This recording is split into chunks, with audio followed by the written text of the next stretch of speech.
Character के डीला। का हम बताई अपना घरवा के लीला, मिलल बा मौगी कैरेक्टर के डीला। जब खाना बनावे साया से मार पसावे, जब खाना बनावे साया से मार पसावे, अचनी से बनावे लागी चटनी, दिन रात ठोकत रहे।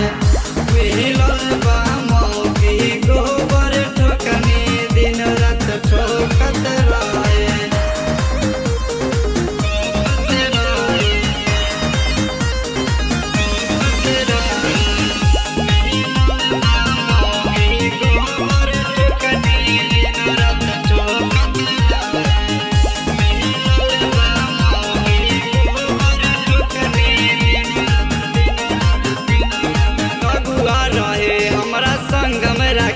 रे जिंदगी के हमरा पहुँचा दे ठेस रे,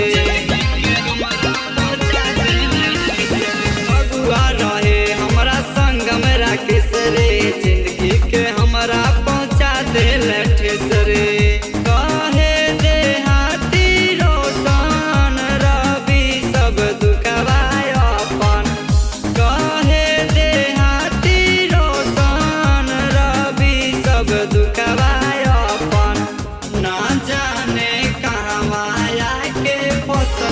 दिन रात ठोकत रहे।